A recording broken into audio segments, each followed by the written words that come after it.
नमस्कार साथियों, बहुत बहुत स्वागत है आपका आज की क्लास में। इस क्लास में हम भक्तिकाल के कुछ और प्रश्नों को देखेंगे। पिछली क्लास में हमने 100 प्रश्नों को देखा था, आज हम उससे आगे के प्रश्नों को देखेंगे। तो चलिए देखते हैं। प्रश्न संख्या 101 है, कबीर परिचय के रचयिता कौन है? अनंतदास, नाभादास, धर्मदास या गोकुलनाथ? कबीर परिचय किसकी रचना है? सही उत्तर है इसका अनंत दास। भक्तिकाल काफ़ी बड़ा है, इसमें हमें 4 काव्य धाराएं देखने को मिलती हैं, इसलिए भक्तिकाल से ज़्यादा प्रश्नों को हम हल करेंगे। प्रश्न संख्या 102 है, उलट बांसी का क्या अर्थ है? जो कि कबीर की विशेषता है, उन्होंने उलट बांसियों का प्रयोग किया है। तो यह एक प्रकार का काव्य ग्रंथ है, या किसी बात का उल्टा जवाब देना है, या विशिष्ट प्रतीकात्मक काव्य शैली है, या हठ योग साधना की विशेष पद्धति है। उलटवासी का क्या अर्थ होता है? सही उत्तर हो जाएगा इसका विशिष्ट प्रतीकात्मक काव्य शैली। प्रश्न संख्या 103 है, कबीर की उलटबासियों का मुख्य उद्देश्य क्या है? रहस्यवाद का प्रदर्शन करना, काव्य चमत्कार युक्त कथन, जनमानस को प्रभावित करना, या काव्य का मर्म समझने के लिए जिज्ञासा पैदा करना? कबीर की उलटबासियों का मुख्य उद्देश्य क्या है? सही उत्तर है काव्य का मर्म समझाने के लिए जिज्ञासा पैदा करना। अगला प्रश्न देखते हैं, कबीर को बिना महाकाव्य लिखे महाकवि किसने माना है? सही उत्तर है राम स्वरूप चतुर्वेदी ने। ज़्यादा समय नहीं लगाएंगे, इन प्रश्नों को हम जल्दी जल्दी हल करेंगे। प्रश्न संख्या 105 है, दादू पंथ पहले किस नाम से प्रसिद्ध था? परम ब्रह्म संप्रदाय, अलग संप्रदाय, निर्गुणिया संप्रदाय या दादू संप्रदाय? दादू पंथ पहले किस नाम से प्रसिद्ध था? दादू पंथ को पहले परम ब्रह्म संप्रदाय के नाम से जाना जाता था। ऑप्शन ए इसका राइट आंसर हो जाएगा। प्रश्न संख्या 106 है, धर्मदास का प्रसिद्ध ग्रंथ इनमें से कौन सा है? ज्ञान सागर, सुख निधान, अलखबानी या हरणेवाणी? सही उत्तर है इसका सुख निधान, यह धर्मदास की रचना है। अगला प्रश्न देखते हैं। प्रश्न संख्या 107 है, भक्ति काव्य का मूल कथ्य क्या है? अहंकार का त्याग, आडंबरों का विरोध, गुरु महिमा या भक्ति? भक्ति काव्य का मूल कथ्य है भक्ति। भक्ति की ही प्रधानता उसमें देखने को मिलती है। प्रश्न संख्या 108 है, संतों ने नारी के किस रूप की निंदा की है? सही उत्तर हो जाएगा कामिनी रूप की। संतों ने नारी के कामिनी रूप की निंदा की थी। प्रश्न संख्या 109 है, संत साधना का साहित्यिक रूप कहाँ से प्रारंभ हुआ? काशी से, प्रयाग से, पंढरपुर से या उज्जैन से? सही उत्तर है इसका पंढरपुर से। अगला प्रश्न है 110, सिख संप्रदाय के प्रवर्तक एवं प्रथम गुरु कौन है? अर्जुन देव, गोविंद सिंह, अंगद सिंह या नानक देव? सिख संप्रदाय के प्रवर्तक एवं प्रथम गुरु हैं गुरु नानक देव। ऑप्शन डी इसका राइट आंसर हो जाएगा। प्रश्न संख्या 111 देखिए, नानक दर्शन का सार तत्व क्या है? जपू जी, आसा दीवार, रहीरास या सोहिला? नानक दर्शन का सार तत्व इनमें से कौन सा है? सही उत्तर है इसका जपू जी। प्रश्न संख्या 12 देखते हैं, कबीर अपने परम तत्व को राम कहते हैं और इसी परम तत्व को गुरु नानक ने क्या कहा है? सही उत्तर हो जाएगा अलख। अगला प्रश्न देखते हैं, नानक देव जी के पदों को गुरु ग्रंथ साहिब में के किस प्रकरण में संकलित किया गया है? सोहिला में, महला में, सबद में या जपू जी में? नानक देव गुरु नानक के पदों को गुरु ग्रंथ साहिब के किस प्रकरण में रखा गया है? सही उत्तर है इसका महला। महला नामक प्रकरण में नानक देव जी के पदों को रखा गया है। प्रश्न संख्या 114 है, मीराबाई के गुरु का नाम क्या था? मीराबाई के गुरु कौन थे? सही उत्तर है रैदास, इन्हें रविदास भी कहते हैं, ये मीराबाई के गुरु कहे जाते हैं। 115 है, प्रश्न संख्या 115, संत रैदास किसके शिष्य थे? संत रैदास किसके शिष्य थे? सही उत्तर है रामानंद, रामानंद के शिष्य माने जाते हैं। प्रश्न संख्या 116 है, निम्नलिखित में से कौन सा संत कवि नहीं है? रहीमदास, कबीर, मलूकदास या रज्जब? इनमें से कौन संत कवि नहीं है? सही उत्तर हो जाएगा रहीमदास, ये संत कवि नहीं थे। प्रश्न संख्या 117 देखिए, अंगवधु में किसकी रचनाएं संग्रहित हैं? मलूकदास, दादू दयाल, मिस्किन दास या यारी साहब? अंगवधु में किसकी रचनाएं संग्रहित की गई हैं? सही उत्तर है दादू दयाल की। प्रश्न संख्या 118 देखिए, दादू दयाल की रचनाओं का संग्रह हरड़ेवाड़ी नाम से किसने किया था? रज्जब और मलूक दास ने, यारी साहब और बुल्ला साहब ने, संत दास और जगन दास ने, या गरीब दास और मिस्किन दास ने? दादू दयाल की रचनाओं का संग्रह हरड़ेवाड़ी के नाम से किया था संत दास और जगन दास ने। ऑप्शन सी इसका राइट आंसर हो जाएगा। प्रश्न संख्या 119 देखिए, निम्नलिखित में से कौन सा शासक दादू के उपदेशों से बहुत प्रभावित हुआ था? अकबर, शाहजहां, औरंगजेब या बहादुर शाह जफर? सही उत्तर है इसका अकबर, यह दादू के उपदेशों से बहुत प्रभावित हुआ था। प्रश्न संख्या 120 है, दादू दयाल के साहित्य की सबसे प्रमुख विशेषता कौन सी है? बाह्य आडंबरों का विरोध किया, सरल और बोधगम्य भाषा, निर्भीक अक्खड़ कटु युक्तियों की प्रचुरता, या आत्मसमर्पण की भावना? सही उत्तर है इसका सरल और बोधगम्य भाषा। अगला प्रश्न देखते हैं। प्रश्न संख्या 121 है, दादू साहब ने किस संप्रदाय की स्थापना की थी? सही उत्तर है परम ब्रह्म संप्रदाय की। प्रश्न संख्या 122 है, निर्गुण पंथियों में सर्वाधिक शिक्षित कौन है? धर्मदास, मलूक दास, दादू दयाल या सुंदरदास? सही उत्तर है इसका सुंदरदास सबसे शिक्षित माने जाते हैं। 123 है, ज्ञान समुद्र और सुंदर विलास के रचयिता कौन है? ज्ञान समुद्र और सुंदर विलास किसकी रचना है? सही उत्तर है इसका सुंदर दास की। प्रश्न संख्या 124 देख लेते हैं। मलूक दास की रचनाओं में सर्वाधिक महत्वपूर्ण कौन सी है? रतन खान, भक्तवच्छावली, भक्ति विवेक या ज्ञान बोध? मलूक दास की रचनाओं में सर्वाधिक महत्वपूर्ण कौन सी है? सही उत्तर है ज्ञान बोध। अगला प्रश्न देखते हैं। प्रश्न संख्या 125 है, दादू दयाल की शिष्य परंपरा में किस संत ने सत्यनामी संप्रदाय चलाया था? दादू दयाल की शिष्य परंपरा में किस संत ने सत्यनामी संप्रदाय चलाया था? सही उत्तर है जगजीवन दास ने। अगला प्रश्न देखते हैं। प्रश्न संख्या 126 है, कबीर के बाद संत काव्य के पतन का प्रमुख कारण क्या था? अपना अपना संप्रदाय स्थापित करने की प्रबल भावना, केवल रूढ़िगत बातों विधानों का वर्णन करने की प्रवृत्ति, या कबीर के बाद अनेक छोटे छोटे संप्रदायों की स्थापना हुई जिसमें रचित साहित्य मात्र सांप्रदायिक होने के कारण साहित्यिक गुणों से शून्य रहा, या सभी धर्मों का उपहास किया जाना? कबीर के बाद संत काव्य का पतन शुरू हो गया था और आपको उसका कारण बताना है, तो सही कारण है ऑप्शन सी। ठीक है, अगला प्रश्न देखते हैं। प्रश्न संख्या 127 है, भक्तिकालीन वह वीर काव्य कृति जिसमें राणा प्रताप का यशोगान हुआ है। इंपॉर्टेंट प्रश्न है आप लोगों के लिए। प्रश्न संख्या 127 है, भक्तिकालीन वह वीर काव्य जिसमें राणा प्रताप का यशोगान हुआ है। सही उत्तर है ऑप्शन डी, दुरसाजी आढ़ा कृत विरुद्ध 76। ठीक है, अगला प्रश्न देखते हैं। आगे पंक्तियां हैं और आपको बताना है कि वह पंक्तियां किसकी हैं। तुम जिन जानो गीत है यह निज ब्रह्म विचार, यह किसकी पंक्तियां हैं? तुम जिन जानो गीत है यह निज ब्रह्म विचार, यह कबीरदास की पंक्तियां हैं। अगली पंक्तियां हैं, पाहन पूजे हरि मिले तो मैं पूजूं पहाड़, यह किसकी पंक्तियां हैं?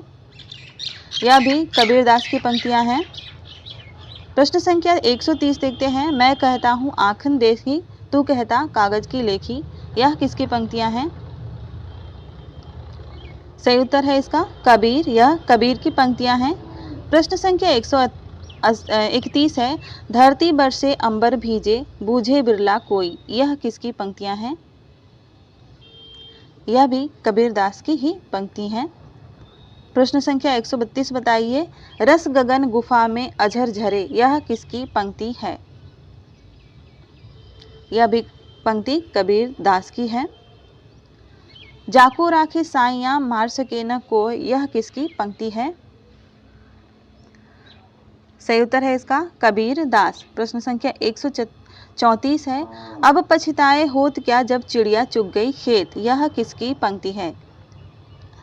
यह पंक्तियां भी कबीर दास की हैं। प्रश्न संख्या 135 बताइए, तेरा प्रीतम तुझ में दुश्मन भी मुझ माह, यह पंक्ति किसकी है? प्रश्न संख्या 135 का उत्तर बताइए। सही उत्तर है कबीरदास। यह भी पंक्ति कबीरदास की है। प्रश्न संख्या 136 है, बोया पेड़ बबूल का आम कहाते होए। यह पंक्ति किसकी है? कबीरदास की पंक्तियां सभी परीक्षाओं के लिए महत्वपूर्ण होती हैं। बहुत सारी इनकी पंक्तियां कभी परीक्षाओं में पूछी ही जाती हैं, तो यह पंक्ति भी कबीरदास की ही है। प्रश्न संख्या 137 बताइए, मन के हारे हार है, मन के जीते जीत। यह पंक्ति किसकी है? सही उत्तर है कबीरदास। प्रश्न संख्या 138 देखिए, जीवन जोवन राजपद अविचल रहे न कोई। यह किसकी पंक्ति है? जीवन जोवन राजपद अविचल रहे न कोई। सही उत्तर हो जाएगा कबीरदास। यह भी कबीरदास की पंक्ति है। प्रश्न संख्या 139 है, कोटि जतन पर बोधिए कागा हंस न होय। यह किसकी पंक्ति है? उत्तर है कबीरदास। यह भी कबीरदास की पंक्ति है। प्रश्न संख्या 140 है, हीरा जन्म अमोल है कौड़ी बदले जाए। यह किसकी पंक्ति है? हीरा जन्म अमोल है कौड़ी बदले जाए। सही उत्तर है नानक देव। यह नानक देव की पंक्ति है, गुरु नानक। प्रश्न संख्या 141 है, कबीर कानी राखी नहीं वर्णाश्रम सट दर्शनी। यह किसकी पंक्ति है? कबीर कानी राखी नहीं वर्णाश्रम सट दर्शनी। यह पंक्ति है नाभादास की। भक्तमाल में इन्होंने यह लिखा था। सही उत्तर है ऑप्शन डी। प्रश्न संख्या 42 है, हमें पंक्तियों को उनके रचनाकारों से मिलाना है। पंक्तियां हैं, रैन गवाई सोए के दिवस गवाया खाए। दूसरी पंक्तियां हैं, अजगर करे न चाकरी पंक्षी करे न काम। तीसरी पंक्तियां हैं, प्रभु जी तुम चंदन हम पानी। और चौथी पंक्ति है, बोलिबे तो जब बोलिबे की बुद्धि हो। तो आपको बताना है कि पंक्तियां किसकी हैं और उसके बाद कूट का चयन करना है। तो एक ही पेज में नहीं आ पाएगा यह, तो अलग अलग देख लेते हैं। रैन गवाई सोई के दिवस गवाया खाए, गुरु नानक की पंक्ति है। ठीक है। अजगर करे न चाकरी पंछी करे न काम, दास मलुका कह गए सबके दाता राम। प्रभु जी तुम चंदन हन पानी, संत रविदास की पंक्ति है। ठीक है। और बोलिबे तो जब जब बोलिबे की बुद्धि हो, यह सुंदर दास की पंक्ति है। ठीक है, आगे बढ़ते हैं। प्रश्न संख्या 143 देखते हैं, सूफी शब्द की उत्पत्ति के मूल में किस शब्द को सर्वाधिक मान्यता मिली है? सुफ़ा, शूफ, शफा या सूफिया। सूफी शब्द की उत्पत्ति के संबंध में बहुत सारे मत प्रचलित हैं। किसको सर्वाधिक मान्यता मिली है आपको बताना है। सही उत्तर है इसका सूफ शब्द को। प्रश्न संख्या 144 है, सूफियों द्वारा अपनाई गई मसनवी शैली से क्या आशय है? सूफियों द्वारा अपनाई गई मैसनवी शैली से आशय है, रचना के आरंभ में ईश वंदना, पैगंबर की स्तुति, साहे वक्त की प्रशंसा इत्यादि। ठीक है। प्रश्न संख्या 145 है, हिंदी का प्रथम सूफी कवि कौन है? जायसी हैं, मुल्ला वजही हैं, मुल्ला दाऊद हैं या नूर मोहम्मद हैं? सही उत्तर है मुल्ला दाऊद। हिंदी के प्रथम सूफी कवि माने जाते हैं मुल्ला दाऊद। प्रश्न संख्या 146 है, सूफी मत में साधना के कितने सोपान हैं? 2, 3, 4 या 5? सही उत्तर है 4। सूफी मत में साधना के 4 सोपान होते हैं। कौन कौन से होते हैं? शरीयत, तरीकत, हकीकत और मारिफत, ये 4 सोपान होते हैं। प्रश्न संख्या 147 है, प्रेमाख्यानक काव्य परंपरा यानी कि सूफी कवियों का मुख्य दर्शन क्या है? तसव्वुफ, हनफी, अहले हदीस या अहमदिया? सही उत्तर है इसका तसव्वुफ। प्रश्न संख्या 148 बताइए, अष्टचाप के किस भक्त कवि ने प्रेमाख्यानक परंपरा का काव्य ग्रंथ लिखा है? सूरदास ने, नंददास ने, कुंभन दास ने या परमानंद दास ने? सही उत्तर है इसका नंददास ने। अगला प्रश्न देखते हैं। प्रश्न संख्या 149 है, सूफी साधकों में महिला संत कौन है? सूफी साधकों में महिला संत कौन थी? कमाली, रंगरेजिन, राबिया या नफीसा? सही उत्तर है राबिया। सूफी संतों में सूफी साधकों में एक महिला भी थी जिनका नाम था राबिया। सूफी साधना के कितने संप्रदाय हैं? 2, 3, 4 या 5? सूफी साधना के कितने संप्रदाय हैं? यह प्रश्न इंपॉर्टेंट है आप लोगों के लिए। सूफी साधना के 4 संप्रदाय माने जाते हैं। ऑप्शन सी इसका राइट आंसर हो जाएगा। कौन कौन से वे संप्रदाय हैं? एक होता है चिश्ती संप्रदाय, उसके बाद आता है सुहरावर्दी संप्रदाय, उसके बाद आता है कादरी संप्रदाय और उसके बाद नक्शबंदी संप्रदाय। ये 4 संप्रदाय हैं सूफी साधना में। प्रश्न संख्या 151 है, हिंदी सूफी काव्य किस भाषा में रचा गया है? मैथिली, मगही, ब्रज या अवधी? हिंदी सूफी काव्य किस भाषा में रचा गया है? सही उत्तर हो जाएगा इसका अवधी भाषा में। प्रश्न संख्या 152 है, लखम सेन पद्मावती कथा के रचयिता कौन है? दामोदर कवि, जायसी, कुतुबन या मंझन? यह दामोदर कवि है, ऑप्शन ए में है दामोदर कवि। आपको बताना है लखम सेन पद्मावती कथा के रचयिता कौन है? सही उत्तर है इसका दामोदर कवि की रचना है यह। प्रश्न संख्या 153 है, कुतुबन के गुरु कौन थे? मोइनुद्दीन चिश्ती, शेख बुरहान, सैयद सलीम या सैयद अशरफ? सही उत्तर है इसका शेख बुरहान कुतुबन के गुरु थे। प्रश्न संख्या 154 है, कुतुबन द्वारा रचित प्रेमाख्यानक काव्य कौन सा है? प्रेमावती, मधुमालती, मृगावती या स्वप्नावती? सही उत्तर है मृगावती। प्रश्न संख्या 155 है, मधुमालती के रचनाकार कौन है? सही उत्तर हो जाएगा मंझन की रचना है मधुमालती। प्रश्न संख्या 156 है, मधुमालती प्रेमाख्यान काव्य का नायक कौन है? मनोहर, रत्नसेन, पद्मसेन या अलाउद्दीन? मधुमालती प्रेमाख्यानक काव्य का नायक कौन है? सही उत्तर है इसका मनोहर। अगला प्रश्न है प्रश्न संख्या 157, मुल्ला दाऊद कृत चंदान किस लोक कथा पर आधारित है? चनैनी, सीरी फरहाद, लैला मजनू या यूसुफ जुलेखा? मुल्ला दाऊद की चंदायन किस लोक कथा पर आधारित है? सही उत्तर है इसका चनैनी। अगला प्रश्न देखिए, प्रश्न संख्या 58 है, चंदायन में अलौकिक सत्ता का प्रतीक है लोरिक, चंदा, मैना या इनमें से कोई नहीं? चंदायन में अलौकिक सत्ता का प्रतीक चंदा है, राइट आंसर हो जाएगा ऑप्शन बी। प्रश्न संख्या 159 है, सूफी काव्य ग्रंथों में परम सत्ता के साथ कौन सा भाव मिलता है? बंधुत्व का, दाम्पत्य का, स्वामित्व का या मित्रत्व का?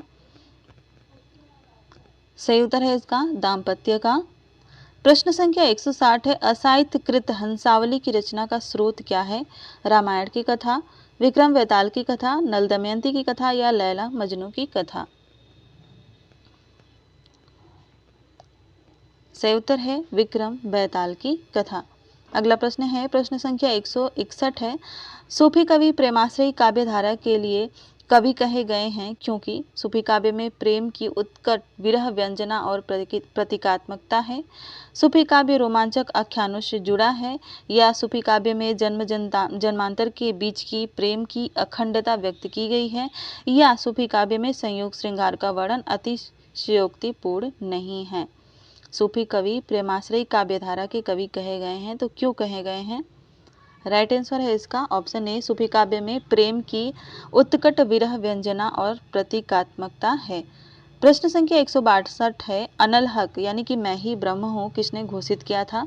जायसी ने, मंसूर ने, खुसरो ने या शेख बुरहान ने? सही उत्तर है मंसूर ने। प्रश्न संख्या 163 है, जायसी से पूर्व के प्रेमाख्यानक काव्य कृति प्रेमावती के रचयिता कौन है? रंजन, मंझन, कुतुबन या दाऊद? जायसी से पूर्व प्रेमाख्यानक काव्य कृति प्रेमावती के रचयिता हैं रंजन। प्रश्न संख्या 164 है, अखरावट काव्य कृति के रचयिता कौन है? सही उत्तर है मलिक मोहम्मद जायसी। प्रश्न संख्या 165 है, देवनागरी वर्णमाला के एक एक अक्षर को लेकर सिद्धांत भरे तत्वों से युक्त चौपाइयां किसमें हैं? आखिरी कलाम, पद्मावती, कान्हावत या अखरावट में? सही उत्तर है अखरावट में। अगला प्रश्न है, जायसी की किस कृति में कयामत का वर्णन है? यह बार बार पूछा जाता है परीक्षाओं में। सही उत्तर है आखिरी कलाम में। प्रश्न संख्या 168 है, सूफी कवियों को क्या कहा जाता है? पुष्टि मार्गी, प्रेम मार्गी, इस्लाम मार्गी या वैष्णव मार्गी? सही उत्तर है इसका प्रेम मार्गी। प्रश्न संख्या 169 है, किस सूफी कवि ने अपनी कृति में चौपाइयों के बीच में दोहे न रखकर बरवे का प्रयोग किया है? जायसी ने, कासिम शाह ने, नूर मोहम्मद ने या उस्मान ने? किस सूफी कवि ने अपनी कृति में चौपाइयों के बीच में दोहे न रखकर बरवे का प्रयोग किया है? सही उत्तर है नूर मोहम्मद ने। अगला प्रश्न देखते हैं, कुतुबनकृत मृगावती को सूफी प्रेमाख्यानक परंपरा का प्रथम काव्य किसने माना है? रामकुमार वर्मा ने, ग्रेरसन ने, रामविलास शर्मा ने या आचार्य रामचंद्र शुक्ल ने? सही उत्तर है आचार्य रामचंद्र शुक्ल ने। अगला प्रश्न देखते हैं, प्रश्न संख्या 71 है, हजारी प्रसाद द्विवेदी ने सूफी प्रेमाख्यानक परंपरा की प्रथम कृति किसको माना है? सही उत्तर है ईश्वरदास कृत सत्यवती कथा को। प्रश्न संख्या 172 है, मलिक मोहम्मद जायसी के गुरु कौन थे? शेख बुरहान, सैयद अशरफ, यूसुफ मलिक या मोइनुद्दीन चिश्ती?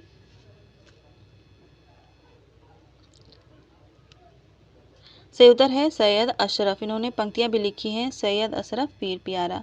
प्रश्न संख्या 173 है, आचार्य शुक्ल ने सूफी कवियों की प्रेम पद्धति में सर्वाधिक महत्वपूर्ण किसे माना है?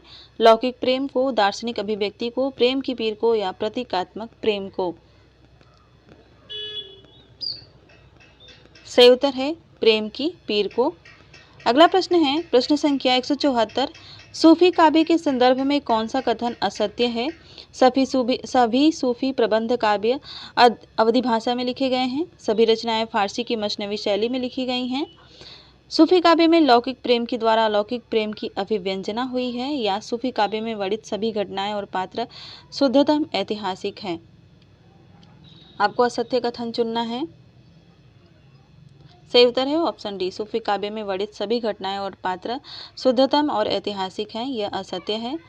प्रश्न संख्या 175 है, सूफी मत में वर्णित साधक की 4 अवस्थाओं शरीयत, तरीकत, मारिफत और हकीकत की भारतीय भक्ति मार्ग के साथ सही क्रम में संगति क्या होगी?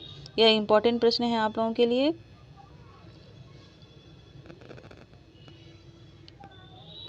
सही उत्तर है ऑप्शन ए, आचरण यानी कि शरीयत, उपासना यानी कि तरीकत, मारिफत का है सिद्धावस्था और हकीकत का है सत्यबोध। ऑप्शन ए इसका राइट आंसर हो जाएगा।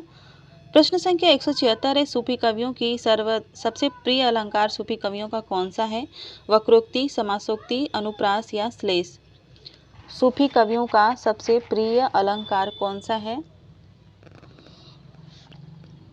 सही उत्तर है समासोक्ति अलंकार।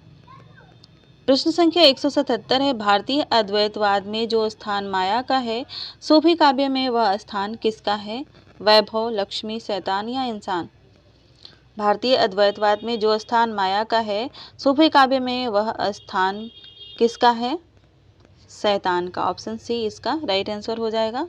प्रश्न संख्या 178 है, पद्मावत को प्रकाश में लाने का श्रेय किस आलोचक को है? पद्मावत को प्रकाश में लाने का श्रेय आचार्य रामचंद्र शुक्ल जी को जाता है। ऑप्शन डी इसका राइट आंसर है। प्रश्न संख्या 179 है, पद्मावत की कथावस्तु के पूर्वार्ध भाग को आलोचकों ने क्या माना है? काल्पनिक, ऐतिहासिक, अर्ध ऐतिहासिक या पौराणिक? सही उत्तर है ऑप्शन ए, काल्पनिक। प्रश्न संख्या 180 है, पद्मावत में वर्णित प्रतीकात्मक शब्द हृदय यानी कि ही किसके लिए प्रयुक्त हुआ है? पद्मिनी के लिए, सिंघल द्वीप के लिए, नागमती के लिए या रत्नसेन के लिए?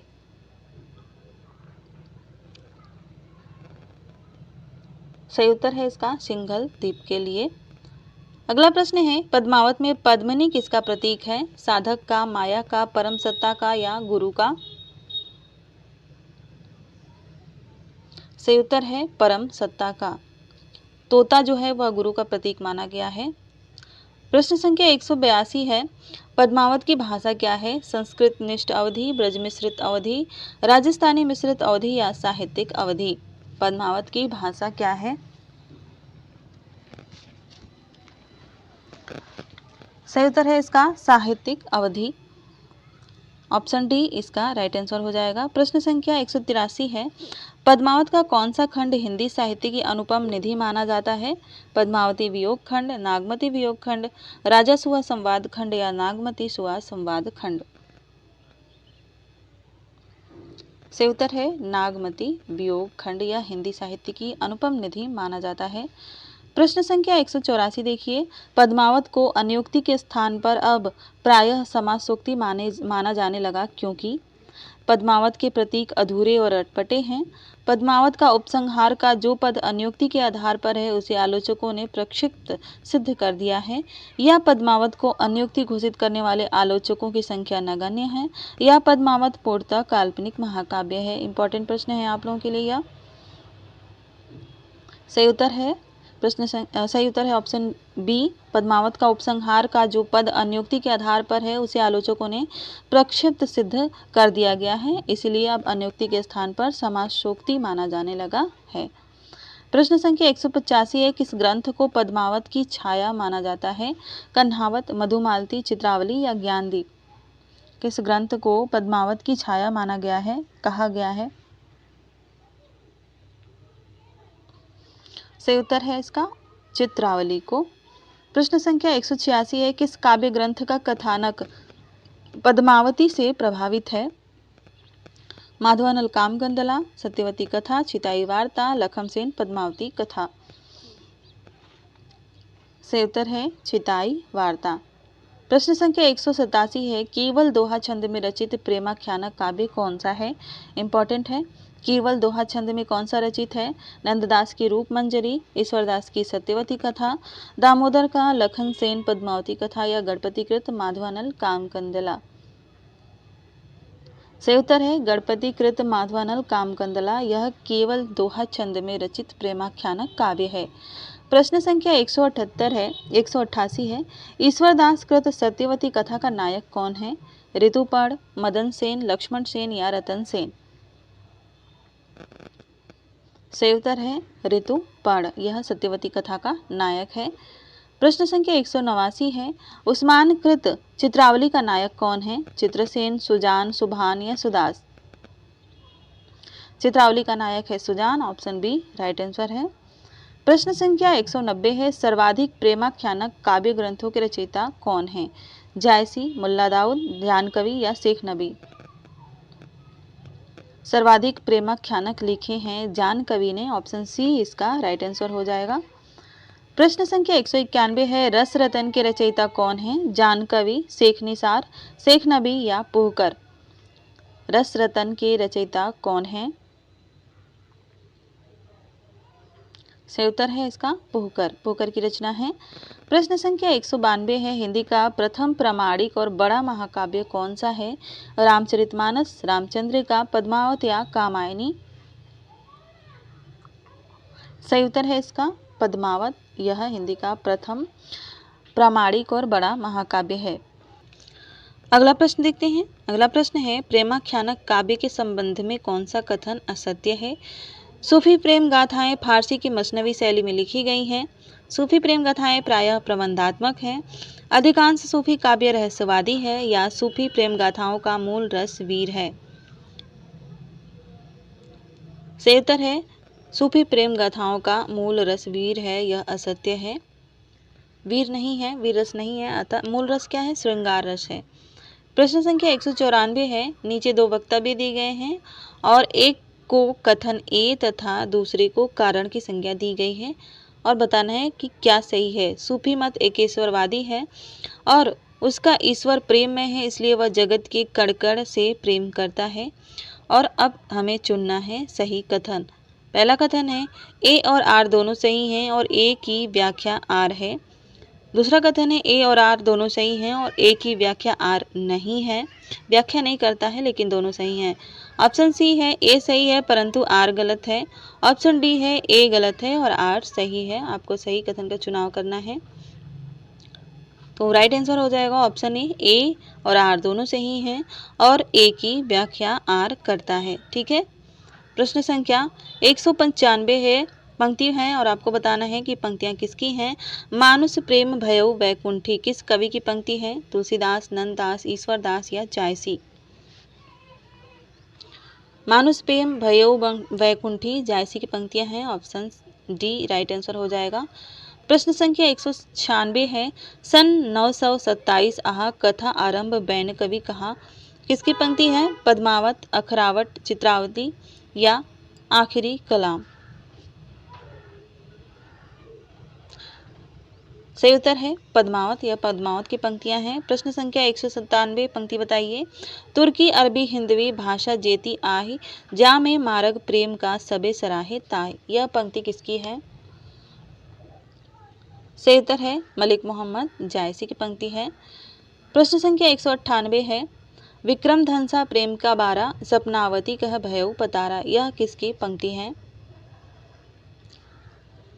सही उत्तर है मलिक मोहम्मद जायसी की पंक्ति है। प्रश्न संख्या 99 है यानी 199। हिंदू मग पर पाँव न राख्यो क्या जो बहुते हिंदी भाख्यो। यह किसकी पंक्ति है? जायसी, असायत, कुतुबन या नूर मोहम्मद। सही उत्तर है नूर मोहम्मद की पंक्तियां हैं। यह बहुत प्रसिद्ध हैं और सभी परीक्षाओं में पूछी जाती हैं। प्रश्न संख्या 200 का उत्तर बताइए। रुक्मिणी पुनि वैसे ही मर गई कुलवंती सतसो सती भई। यह किसकी पंक्ति है? सही उत्तर है कुतुबन। यह कुतुबन की पंक्ति है। प्रश्न संख्या 201 है। बलदीप देखा अंग्रेजा तहाँ जाई जही कठिन करेजा। यह किसकी पंक्ति है? जायसी, उस्मान, नूर मोहम्मद या शेख निसार। सही उत्तर है उस्मान। यह उस्मान की पंक्तियां हैं। प्रश्न संख्या 2 यानी कि 202। हिंदी राम भक्ति काव्य धारा के आदि प्रवर्तक कौन है? सही उत्तर है रामानंद। प्रश्न संख्या 3 देखते हैं। महाभारत के किस शीर्षक में विष्णु के 6 अवतारों का वर्णन किया गया है? ये सभी कंटेंट वाली क्लास में आपने देखा है। सही उत्तर है अनुगीता में। ऑप्शन बी राइट आंसर हो जाएगा। प्रश्न संख्या 204 है। राम की भावना किस पुराण में मानी गई है? भागवत पुराण में, अग्नि पुराण में, वायु पुराण में या हरिवंश पुराण में? सही उत्तर है इसका वायु पुराण में।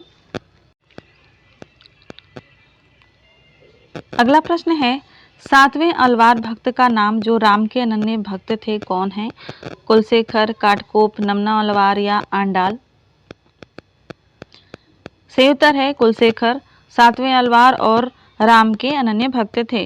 प्रश्न संख्या 207 है। वाल्मीकि रामायण का भाषा अनुवाद किसने किया था?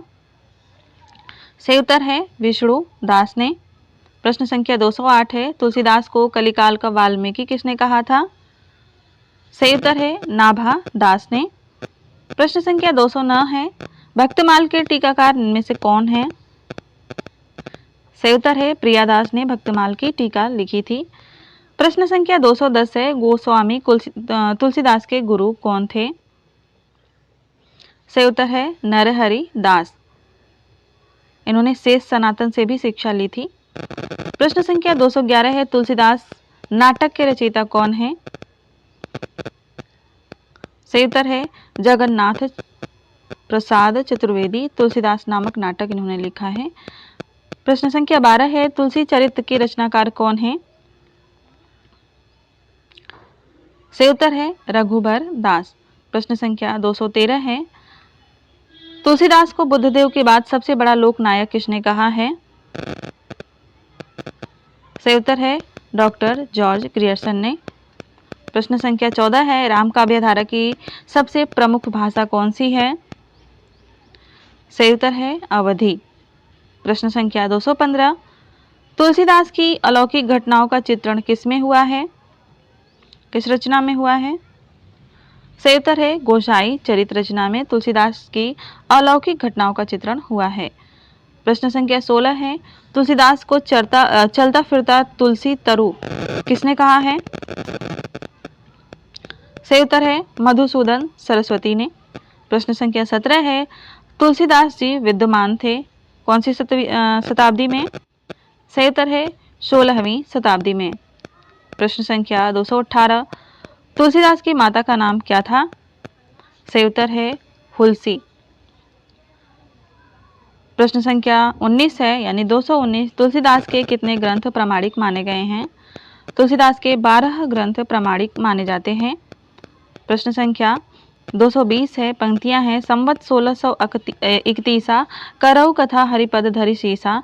यह पंक्तियां किसकी हैं? किस रचना से संबंधित है? सही उत्तर है रामचरित मानस से संबंधित है। अगली पंक्तियां हैं, नौमी भौमवार मधुमासा अवधपुरी यह चरित्र प्रकाशा के अनुसार रामचरितमानस का शुभारंभ कहाँ से हुआ? सही उत्तर है अयोध्या में। प्रश्न संख्या 222 है, जन्म मुक्ति मही जान खान ज्ञान खान अघानी कर जहाँ बस शंभु भवानी सो काशी से कस न। किष्किंधा कांड में के मंगलाचरण में तुलसीदास ने किसका वर्णन इसमें किया है? काशी का, प्रयाग का, चित्रकूट का या अयोध्या का? इंपॉर्टेंट प्रश्न है। सही उत्तर है काशी का। प्रश्न संख्या 223 है, किष्किंधा कांड से उत्तर कांड तक की रचना तुलसीदास ने कहाँ की थी?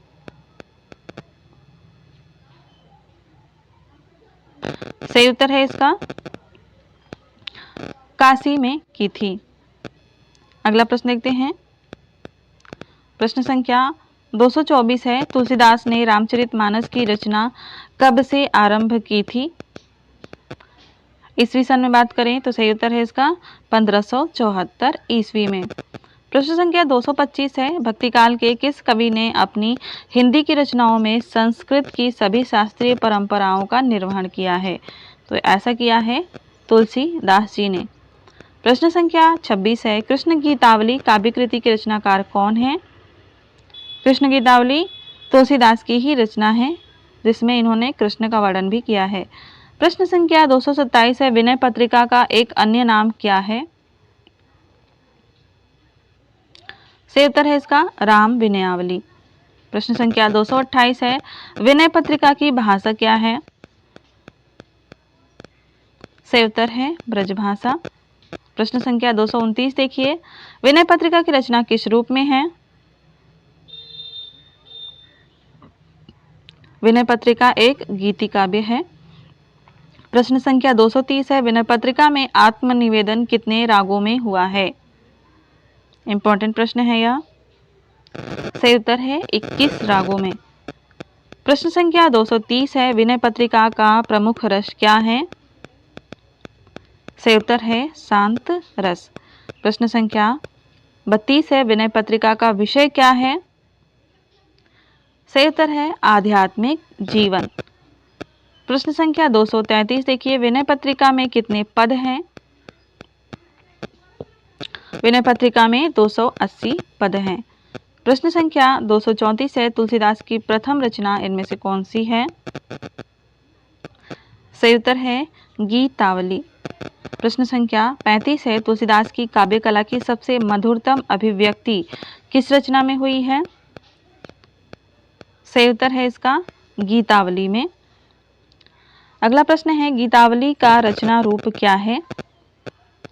खंड काव्य है, प्रबंध काव्य है, गद्य काव्य है या गीति काव्य है? तो गीतावली एक गीति काव्य है। ऑप्शन डी इसका राइट आंसर हो जाएगा। प्रश्न संख्या 137 है, निम्नलिखित में से किस ग्रंथ में तुलसी ने छंद विशेष न रखकर 21 रागों की योजना की है?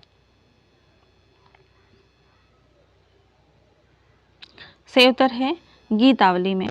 प्रश्न संख्या 38 है, गीतावली की भाषा क्या है? सही उत्तर है ब्रजभाषा। प्रश्न संख्या 139 है, तुलसीदास ने मीन की शनिचरी का वर्णन किस ग्रंथ में किया है? सही उत्तर है इसका कवितावली में। प्रश्न संख्या 240 है, कवितावली में कितनी कविताएं हैं? सही उत्तर है 325 कविताएं। कवितावली में 325 कविताएं हैं। बालकांड में इसमें भाग हैं, इसमें बालकांड में 22, अयोध्या कांड में 28, अरण्य और किष्किंधा कांड में 1-1 और सुंदर कांड में 32, लंका कांड में 58 और उत्तर कांड में 183 कविताएं हैं। इस प्रकार कुल 325 कविताएं हैं। ठीक है, कवितावली में 7 कांड हैं और उसमें बालकांड में 22, अयोध्या कांड में 28, अरण्य कांड और किष्किंधा कांड में 1-1, सुंदर कांड में 32, लंका कांड में 58 और उत्तर कांड में 183 कविताएं हैं। ठीक है, इसको याद रखिएगा, अलग अलग पूछा जा सकता है। प्रश्न संख्या 241 है, कवितावली को कवित्त रामायण भी कहा जाता है। क्यों कहा जाता है? क्योंकि इसमें राम कथा 7 कांडों में वर्णित है, इसलिए इसको कवित्त रामायण भी कहा जाता है। ऑप्शन ए इसका राइट आंसर हो जाएगा। प्रश्न संख्या 242 है, कवितावली में कितने प्रकार के छंदों का प्रयोग हुआ है? तो कवितावली में 4 प्रकार के छंदों का प्रयोग हुआ है। कौन कौन से? कवित्त है, सवैया है, छप्पय है और झूलना है। ठीक है, इसको याद रखिएगा। प्रश्न संख्या 43 है, कवितावली के किस कांड में एक ही छंद है? तो सही उत्तर है किष्किंधा कांड में। ठीक है, 2 कांडों में एक एक छंद था ना, तो किष्किंधा कांड में केवल एक ही छंद है। किस ग्रंथ में तुलसी ने राम के ऐश्वर्य को प्रधान स्थान दिया है? सही उत्तर हो जाएगा कवितावली में। प्रश्न संख्या 45 देखिए, वैराग्य संदीपनी किस कवि की रचना है? सही उत्तर है तुलसीदास की रचना है। प्रश्न संख्या 46 है, रामाज्ञा प्रश्न का दूसरा नाम क्या है, जिसे रामाज्ञा प्रश्नावली भी कहा जाता है, तो उसका दूसरा नाम क्या है? सही उत्तर है दोहावली रामायण। प्रश्न संख्या 247 है, रामाज्ञा प्रश्न में 7 सर्ग हैं, क्योंकि प्रत्येक सर्ग में 7 कोष्ठक और प्रत्येक कोष्ठक में 7 क्या हैं? चौपाई हैं, छप्पे हैं, बरवे हैं या दोहे हैं? तो प्रत्येक कोष्ठक में 7 दोहे हैं। ऑप्शन डी राइट आंसर हो जाएगा। प्रश्न संख्या 248 है, तुलसीदास की कुमार संभव से प्रभावित रचना कौन सी है? सही उत्तर है इसका पार्वती मंगल। 249 देखिए, तुलसीदास की कौन सी रचना वाल्मीकि रामायण पर आधारित है? सही उत्तर है जानकी मंगल। हालांकि रामचरितमानस भी आधारित है। अगला प्रश्न देखते हैं, लेकिन उतना आधारित नहीं माना जाता है वाल्मीकि रामायण पर। 250 है, रामलला नहचु की भाषा कौन सी है? रामलला नहचु की भाषा है अवधी भाषा, यह भी तुलसीदास की ही रचना है। प्रश्न संख्या 251 है, बरवे रामायण में कितने बरवे छंद हैं? सही उत्तर है इसका 69। बरवे रामायण में 69 बरवे छंद हैं। वैराग्य संदीपनी कितने भागों में विभाजित है? अगला प्रश्न है, वैराग्य संदीपनी कितने भागों में विभक्त है? सही उत्तर है 4 भागों में। प्रश्न संख्या 253 यानी कि 53, वैराग्य संदीपनी में प्रयुक्त छंद कौन कौन से हैं? सही उत्तर है दोहा, चौपाई और माफ कीजिएगा दोहा, सोठा और चौपाई। ऑप्शन ए इसका राइट आंसर हो जाएगा। वैराग्य संदीपनी में दोहा है, सोठा है और चौपाई है। प्रश्न संख्या 254 है, रामचरितमानस की रचना पद्धति क्या है? सही उत्तर है दोहा चौपाई पद्धति। रामचरितमानस दोहा चौपाई पद्धति में रचित है। 255 है, रामचरितमानस की भाषा क्या है?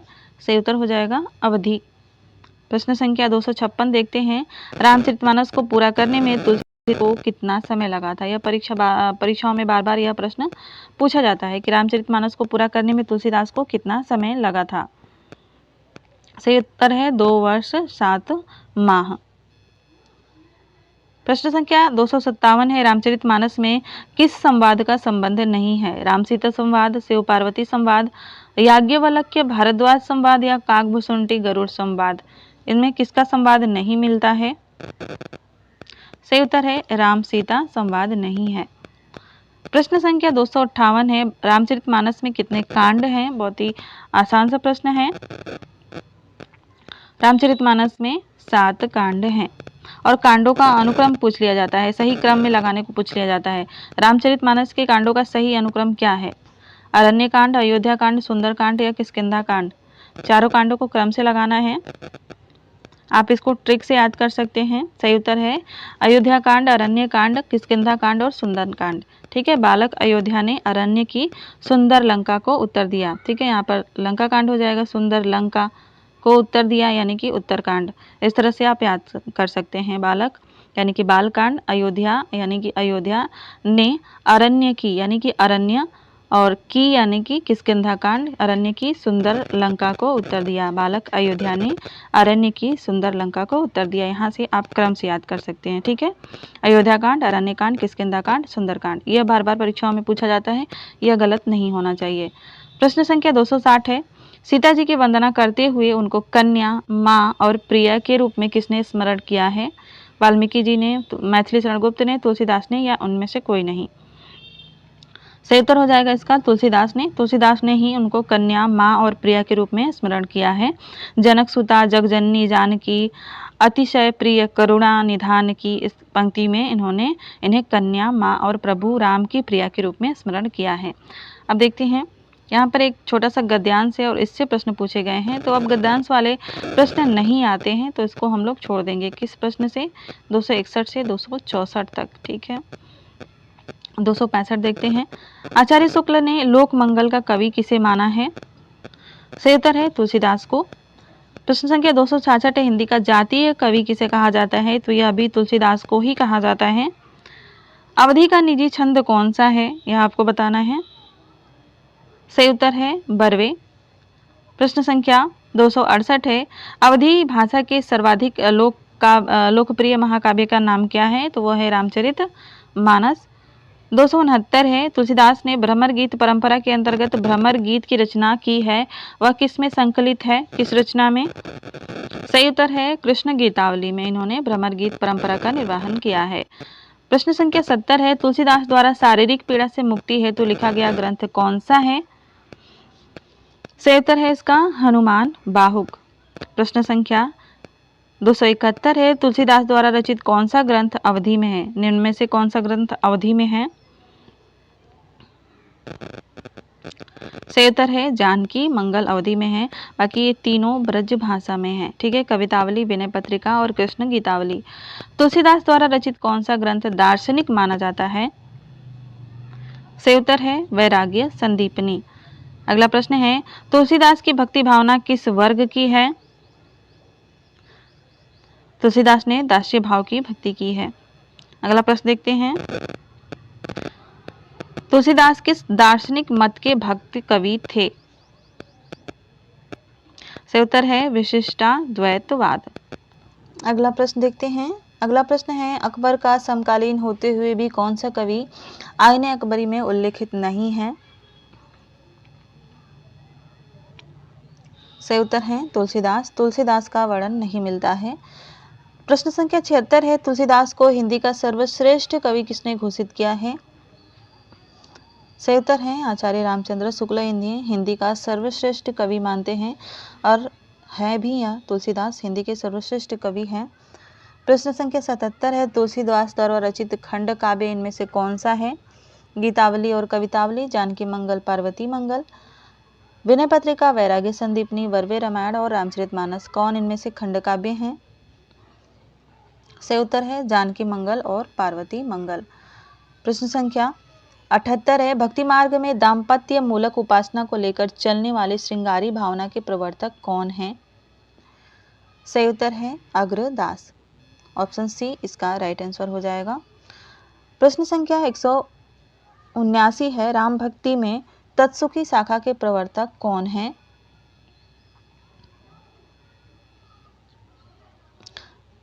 सही उत्तर है जीवाराम जी।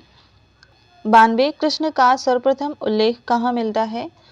तो कृष्ण का सर्वप्रथम उल्लेख ऋग्वेद में मिलता है। ऑप्शन सी इसका राइट आंसर है। प्रश्न संख्या 293 है, श्री कृष्ण को विष्णु का पूर्ण अवतार माना गया है।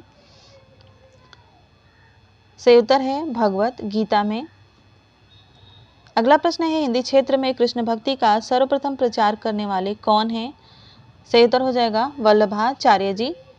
प्रश्न संख्या 295 है, पुष्टि मार्ग का प्रवर्तन किसने किया था? सही उत्तर है इसका वल्लभाचार्य जी ने। प्रश्न संख्या 96 देखिए, वल्लभाचार्य ने किसकी उपासना पर बल दिया था? सही उत्तर है कृष्ण की उपासना पर बल दिया था।